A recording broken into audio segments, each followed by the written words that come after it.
জীবনটাও অনেকটা বুঝি এই ট্রেনগুলোর মতন। সিগন্যাল না পেলে কখন যে কোথায় থেমে যাবে তার চাকা তা কে বলতে পারে। এতগুলো বছর ধরে যে কোম্পানিতে সম্মানের সঙ্গে চাকরি করছি, সেটা আজ বিনা দোষে হারাতে হলো। আমার জীবনের ট্রেন হতাশা নামক এক স্টেশনে আচমকাই থেমে গেল। যে অন্যায় আমি করিনি তার দায়ে মাথা পেতে নেওয়া ছাড়া আর কোনো উপায় ছিল না। তবে চাকরি হারানোর যন্ত্রণার থেকেও আমাকে বেশি বিদ্ধ করেছে ঋতুপর্ণার বিশ্বাসঘাতকতা। মেয়েটাকে চোখ বন্ধ করে বিশ্বাস করেছিলাম, ভালোবেসেছিলাম। ভালোবাসা এইভাবেই বুঝি মানুষকে অন্ধ করে দেয়। আজ আর মেসে ফিরতে ইচ্ছে করছে না। মনের ভেতর সমস্ত জমা কষ্টগুলো যদি বাষ্প হয়ে উড়ে যেতে পারত তাহলে অনেকটা হালকা লাগত। অথবা আজ যদি আমার নিজের কোনো মানুষ এই ইটকাট পাথরের শহরে থাকত, তার কাছে গিয়ে গড়গড় করে সমস্ত কষ্টগুলো উগড়ে দিতে পারলে বোধহয় একটু হালকা লাগত। কিন্তু কেউ নেই।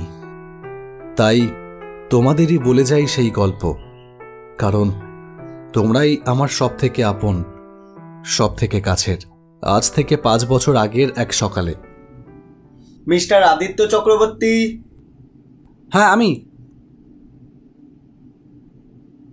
যান। May I come in, sir? Please come in. Have your seat, please. Thank you, sir. Mr. Chakraborty, where are you from? Sir, I am from Habra. Okay. So, Mr. Aditya, বলুন, সান্যাল গ্রুপ অফ কোম্পানি সম্বন্ধে আপনি কতটুকু জানেন? এরপর চলল দীর্ঘ 15 minute ধরে আমার ইন্টারভিউ। নানান প্রশ্ন উত্তরের পালা শেষ হলে তিনি বললেন, ওয়েল মিস্টার চক্রবর্তী, আপনি আপনার সিভিটা রিসেপশনে রেখে যান। আমরা ডিসিশনটা আপনাকে বাই মেল জানিয়ে দেব। Okay sir.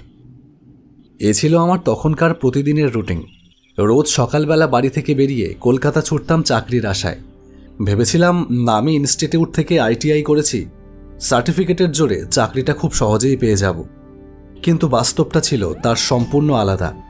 তবুও কথায় বলে না, আশায় বাঁচে চাষা। চাকরি পাবো এই এক টুকরো আশাই আমাকে জাগিয়ে রেখেছিল। আমাকে রোজ টেনে নিয়ে যেত মহানগরীর রাজপথে। একদিন বিকেলবেলায় বাড়ি ফিরব, তার আগে একবার গঙ্গার পাশে গিয়ে দাঁড়ালাম দিনান্তের ক্লান্তিটুকু ধুয়ে ফেলবার জন্য। হঠাৎ পকেটের ফোনে টুং করে একটা মেসেজ ঢুকল। ভাবলাম ফোনে রিচার্জ শেষ হতে চলেছে, তাই হয়তো কোম্পানির হুমকি মেসেজ। রিচার্জ করুন, না হলে ইনকামিং আউটগোয়িং সব বন্ধ হয়ে যাবে। শরীর এতটাই ক্লান্ত যে সেই অবান্তর জিনিসটাকে আর বার করে দেখতে ইচ্ছে হলো না। রাতে বাড়ি ফিরে খাওয়া দাওয়া শেষ করে নিজের বিছানায় বসে ফোনটা হাতে নিয়ে কাল সকালের অ্যালার্মটা সেট করতে যাব। এমন সময় বিকেলে আসা সেই SMS-টার দিকে নজর পড়ল, আর তক্ষুনি আনন্দে আমার সারাটা শরীর যেন নেচে উঠল। আজ বিকেলে টুং করে আসা সেই মেসেজটা কোনো কোম্পানির অবান্তর মেসেজ ছিল না, সেটা ছিল সান্যাল গ্রুপ অফ কোম্পানির পাঠানো কনফার্মেশন মেসেজ। আমাকে ওরা চাকরিটা দিচ্ছে। আনন্দে আমি কি করব বুঝে উঠতে পারলাম না। আমার চাকরি পাওয়ার খবরটা শুনে সবথেকে বেশি খুশি যদি কেউ হয় তাহলে সেটা আমার বাবা। সাথে সাথে ফোনটা হাতে নিয়েই বাবাকে ফোন করলাম। হ্যালো বাবা। হ্যাঁ বল। বাবা, আমি চাকরি পেয়েছি। সত্যিই তুই চাকরি পেয়েছিস? আমার তো বিশ্বাসই হচ্ছে না। আমার নিজেরই তো কেমন নিজেকে বিশ্বাস হচ্ছে না। তা কবে থেকে যেতে হবে? ওরা তো কালই যেতে লিখেছে, কিন্তু আমি ভাবছিলাম কাল একবার মন্দিরে গিয়ে পুজো দিয়ে আসবো। না না, কাল যখন যেতে বলেছে তাহলে কালই যাও। মন্দিরে বরং ছুটির দিনে যেও। বাবা, তুমি কবে আসবে? আমার তো এখনো দেরি আছে, এখানে কাজের খুব চাপ। এখন কোনোভাবেই ছুটি পাবো না, পেলে চলেই আসতাম। তুই চাকরি পেয়েছিস? হ্যাঁ, আমার কি আসতে ইচ্ছে করছে না। হ্যাঁ রে, তোর মা মাসি বাড়ি থেকে ফিরেছে? না, এখনো ফেরেনি। তা মাকে ফোন করেছিলি? না না, এখনো করা হয়নি। আহা, আগে তো তোর মাকে ফোনটা করতে পারতি। নে নে, দেরি করিস না, আগে ফোনটা কর মাকে। আচ্ছা, সে করছি। কিন্তু বাবা, আর একটা সমস্যা হয়ে যাবে যে। সমস্যা? সমস্যা আবার কি? কলকাতা থেকে আমি রোজ ডেলি প্যাসেঞ্জারি করতে পারবো না। আমাকে তো ওখানকার একটা মেসে থাকতে হবে। তাহলে এখানে মা কি একা থাকতে পারবে? মাকে কে দেখবে এখানে? আচ্ছা, এই ব্যাপার। ঠিক আছে, আমি তাহলে এদিকের কাজ শেষ হলে পার্মানেন্টলি ফিরে আসছি। আর যাব না, আমারও তো বয়স হয়েছে। আর বাইরে বাইরে থাকতে আমারও ভালো লাগে না। এবার তুই চাকরি পেয়েছিস, আমার আর চিন্তা কি? 4টে পেট তুই তোর চাকরির টাকায় চালিয়ে নিতে পারবি না? হ্যাঁ, সে পারবো, কিন্তু 4টে পেট কেন? আমরা তো 3 জন। সে তুই বুঝবি না। আমি বাড়ি চাই, গিয়ে তোকে বুঝিয়ে দেবক্ষণ। এখন রাখি। প্রথম দিন থেকেই অফিসের কাজে মন প্রাণ সব ঢেলে দিলাম। অনেক কষ্টে পাওয়া চাকরি, তাই সেটার স্বাদ যেন অমৃতের মতন লাগছিল। আমার কাজে কোম্পানি এতটাই খুশি ছিল যে 1 বছরের মধ্যেই আমার প্রমোশনটাও হয়ে গেল। একেবারে সোজা টিম লিডার। আমাদের কোম্পানিতে যেসব মোবাইল অ্যাপ্লিকেশন ডেভেলপমেন্টের প্রজেক্ট আসতো, সেগুলোকে প্লে স্টোরে পাঠানোর আগে আমার হাতে আসতো। আমি ফাইনাল চেকিং করে অ্যাপ্রুভাল দিলে তবে সেটা ক্লায়েন্টকে ডেলিভারি করা হতো। কোম্পানিতে আমার অ্যাসিস্ট্যান্ট ছিল ঋতুপর্ণা মজুমদার। একসাথে কাজ করতে করতে কখন যে দুজন দুজনের প্রতি দুর্বল হয়ে পড়ি তা মনে হয় কেউই বুঝতে পারিনি।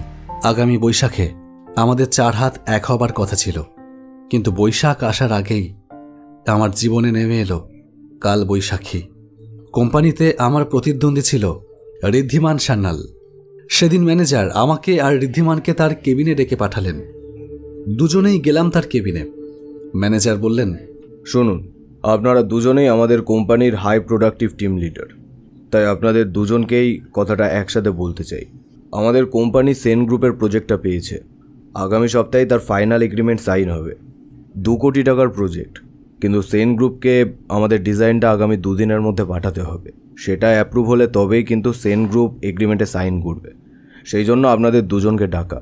আপনাদের দুজনকেই 2 দিন করে টাইম দেওয়া হলো। এই 2 দিনের মধ্যে আপনারা ডিজাইনটা রেডি করে ফেলবেন। যার ডিজাইন ফাইনাল হবে সেই এই পুরো প্রজেক্টটা হ্যান্ডেল করবে, আর সেই হবে এই কোম্পানির chief supervisor. Is that clear? Yes sir. এটা কিন্তু তোমাদের দুজনের জন্যই একটা গোল্ডেন অপরচুনিটি। যাও, খুব মন দিয়ে কাজ করো। একদিনের মধ্যে আমার ডিজাইনটা তৈরি হয়ে গেল। আমি আত্মবিশ্বাসী ছিলাম যে আমার ডিজাইনটাই সিলেক্ট হবে। আমি মন প্রাণ দিয়ে কাজটা করেছিলাম, যেটার মধ্যে কোনো রকম ফাঁকি ছিল না। পরদিন অফিসে গিয়ে কম্পিউটারটা অন করে আমার ডিজাইনটা বার করতে গিয়ে আটকে উঠলাম। আমার কম্পিউটারে আমার করা ডিজাইনটার জায়গায় রয়েছে একটা বিশ্রী ডিজাইন, যেটা আমার করা হতেই পারে না। ঋতুপর্ণা, ঋতুপর্ণা! হ্যাঁ বলো, what happened? Ritu, what is my design? আমি কি করে জানবো? আজব তো, দেখো ভালো করে। নেই নেই নেই, কোথাও নেই। সেটার জায়গায় রয়েছে অন্য একটা ডিজাইন। কেউ কি আমার মেশিনে হাত দিয়েছিল? তার আমি কি জানি? তাছাড়া তোমার মেশিনের পাসওয়ার্ড তো অন্য কেউ জানে না। হ্যাঁ, সেটা তো শুধু আমি আর তুমি জানি। হোয়াট? তুমি আমাকে ডাউট করছো? আমি তোমার মেশিন থেকে ডিজাইনটা চেঞ্জ করেছি? তুমি সেটা মিন করতে চাইছো? না না, আমি সে কথা বলিনি। কি করে যে এটা হলো আমি বুঝলাম না। আদিত্যদা, তোমাকে ম্যানেজার বাবু ডাকছেন।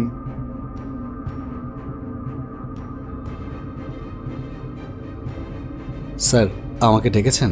হোয়াট রাবিশ, তুমি এটা কি করেছো? তোমার কাছ থেকে আমি এটা আশা করিনি আদিত্য। কিন্তু স্যার, আমি কি করেছি?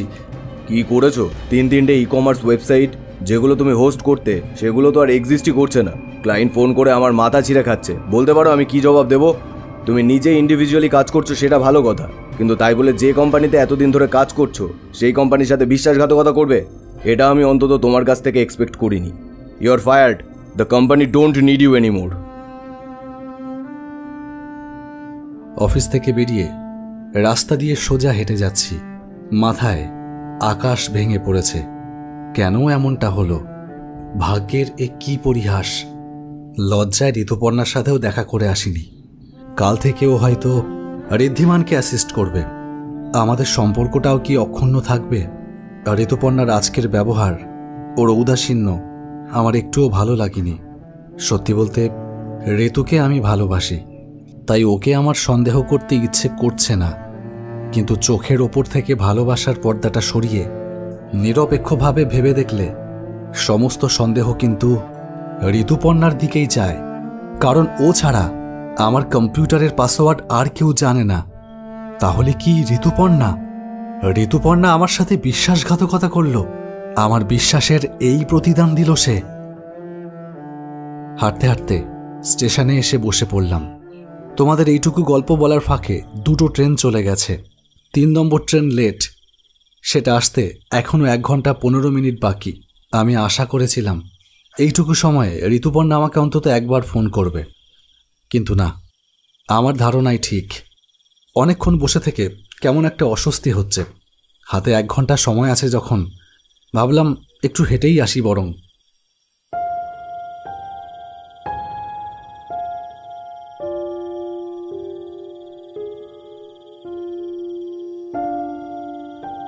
প্ল্যাটফর্ম থেকে নেমে রেল লাইন বরাবর হাঁটতে থাকলাম।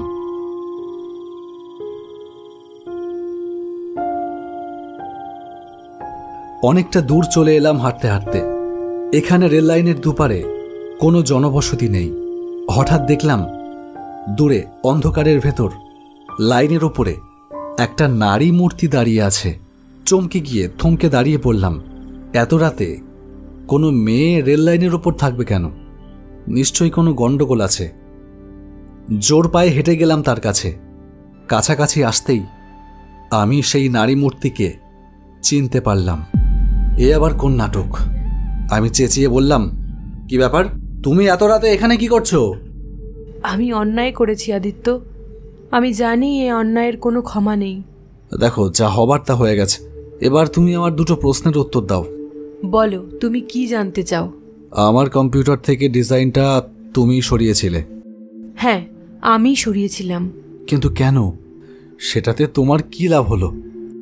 আর যে ওয়েবসাইটগুলো আমার সিস্টেম থেকে গায়েব হয়েছে, সেগুলোও তাহলে তোমারই কাজ? হ্যাঁ আদিত্য, সব কিছু আমিই করেছি। কেন এমন করলে ঋতু? তোমার কি লাভ হলো এতে? আর আমি জানি, আমি বিশ্বাস করি এসবের পেছনে নিশ্চয়ই অন্য কারো হাত আছে। আমাকে বলো, সে কে? ঋদ্ধিমান। ঋদ্ধিমান? হ্যাঁ, আমি তোমাকে কোনো দিনও বলতে পারিনি। তোমার আগে আমার ঋদ্ধিমানের সাথে সম্পর্ক ছিল, আমাদের বিয়ে হবারও কথা ছিল, কিন্তু ঋদ্ধিমানের বাড়ি থেকে আমাকে কিছুতেই মেনে নেয়নি, কারণ আমাদের জাত আলাদা। তাই একদিন ঋদ্ধিমান আমাকে পরিষ্কার জানিয়ে দিল, দেখো ঋতু, বাড়ির অমতে গিয়ে তোমাকে বিয়ে করা আমার পক্ষে সম্ভব না। আর তাছাড়া ইন্টারকাস্ট ম্যারেজ ব্যক্তিগতভাবে আমারও খুব একটা পছন্দ না। তাহলে সেটা আগে মনে হয়নি? সম্পর্কটা করার সময় মনে হয়নি? আমার সর্বনাশ করার সময় মনে হয়নি? আমি তো তোমাকে ভালোবেসে, তোমাকে বিশ্বাস করে আমার সবটা উজাড় করে দিয়েছিলাম। এখন তুমি এভাবে বিশ্বাসঘাতকতা করলে আমার কি হবে? তা আমি কি জানি বলো? তাছাড়া বিয়ের আগে এখনকার মেয়েদের ওরকম 2-1টা বয়ফ্রেন্ড সবার স্টকেই থাকে। তুমিও ব্যাপারটা সেরকমই নাও। আর প্লিজ আমাকে ডিস্টার্ব করো না। কিন্তু আমি তোমাকে এত সহজে ছাড়বো না। আমি পুলিশের কাছে যাব। সে যেতেই পারো, কিন্তু তাহলে যে তোমার ভিডিওটা ভাইরাল হয়ে যাবে, সেটা কি খুব একটা ভালো হবে? সমাজে মুখ দেখাতে পারবে তো? এই একটাই ভয়ে আমি সব সময় ঋদ্ধিমানের দাসত্ব করে গেছি গোপনে। ও যা যা বলেছে সব শুনে গেছি বাধ্য হয়ে। যেদিন বস ঘোষণা করলো, সেদিন অনেক রাতে আমার ফোনে ঋদ্ধিমানের ফোন আসে। ও বলে, শোনো, আমি জানি আদিত্য ডিজাইনটা এর মধ্যে রেডি করে ফেলেছে, ওটা আমার চাই। ওর অ্যাসিস্ট্যান্ট তুমি, ওর মেশিনের পাসওয়ার্ড একমাত্র তুমিই জানো। কাল আদিত্য অফিসে আসার আগে তুমি অফিসে আসবে, ওর মেশিন থেকে ডিজাইনটা একটা পেন ড্রাইভে কপি করে নেবে, আর আমি তোমাকে একটা ডিজাইন মেল করছি, সেটা আদিত্যর ডিজাইনের জায়গায় রেখে দেবে। আর শুধু তাই না, আরও একটা কাজ করতে হবে তোমাকে। এরপর ওর নির্দেশে আমি তোমার মেশিন থেকে ওয়েবসাইটগুলোও ডিলিট করে দিই, আর তার জন্য তোমাকে চাকরি হারাতে হয়। আমি যা করেছি বাধ্য হয়ে করেছি। আমি তোমাকে ঠকাতে চাইনি আদিত্য, বরং একটা জানোয়ারকে বিশ্বাস করে আমি নিজেই নিজেকে ঠকিয়েছি। তবে তুমি কোনো চিন্তা করো না আদিত্য, তুমি তোমার চাকরি আবার ফিরে পাবে, আর আর তোমার প্রমোশনও হবে। যাও, তোমার ট্রেনের সময় হয়ে গেছে। কিন্তু তুমি এখন এখানে এই লাইনের ওপরে কি করছো? সেটা তোমার না জানলেও চলবে। চলো, তুমি আমার সাথে চলো, বাড়ি যাবে। বাড়ি আমার আর যাওয়া হবে না, তুমি যাও, আমাকে অন্য কোথাও যেতে হবে। চলি, গুড বাই। ঋতু, ঋতু! এ কি হলো? চোখের সামনে ঋতুপর্ণা কর্পূরের মতন উবে গেল কি করে? কি ঘটে গেল কিছুই তো বুঝলাম না। ভুল? সত্যি কি ঋতুপর্ণার সাথে আমার এতক্ষণ কথা হলো, নাকি সবটাই আমার বিষাদগ্রস্ত অবচেতন মনের কল্পনা মাত্র? তাই হবে হয়তো, না হলে একটা মানুষ এভাবে তো ভ্যানিশ হতে পারে না। হঠাৎ ফোনটা বেজে উঠল। অফিস থেকে ফোন। হ্যালো। হ্যাঁ Aditya, we are extremely sorry. তোমার সাথে সত্যিই একটা বড় ভুল বোঝাবুঝি হয়ে গেছে আমাদের। তোমার অ্যাসিস্ট্যান্ট ঋতুপর্ণা সুইসাইড করার আগে আমাদের সব সত্যিটা জানিয়ে দিয়ে গেছে। আমরা ওই স্ক্রাউন্ডেল ঋদ্ধিমানকে পুলিশের হাতে তুলে দিয়েছি। কি বলছেন স্যার? ঋতুপর্ণা সুইসাইড করেছে? হ্যাঁ, কেন তোমাকে কেউ খবর দেয়নি? আজ অফিস ছুটির পর ঋতুপর্ণা আমাদের সবটা জানায়। তারপর দোতলার ছাদের ওপর থেকে লাফিয়ে পড়ে স্পট ডেড হয়ে যায়। আমরা কেউ বুঝতে পারিনি যে ও এরকম একটা কাণ্ড ঘটাবে। আমরা সবাই হাসপাতালে আছি, তুমিও পারলে চলে এসো। আমার আর কিচ্ছু বুঝতে বাকি রইল না। অফিস ছুটির পর যদি ঋতু মারা গিয়ে থাকে, তাহলে একটু আগে যে আমার সাথে কথা বলে গেল সে ঋতুপর্ণার আত্মা। আমার সারাটা শরীর একবার কেঁপে উঠল ভয়ে, আর তারপরেই একটা তীব্র যন্ত্রণায় বুকটা মোচড় দিয়ে উঠল। ঋতুপর্ণা নেই। হাসপাতালে গিয়ে আমাকে ওর মৃতদেহ দেখতে হবে। কালো আকাশের বুকের ওপর থেকে মেঘ সরে গিয়ে কখন যেন চাঁদ উঠেছে আকাশে। দেখলাম চাঁদের ভেতর একটা বিরহ বিদুর চাঁদ মুখ যেন ফুটে উঠছে।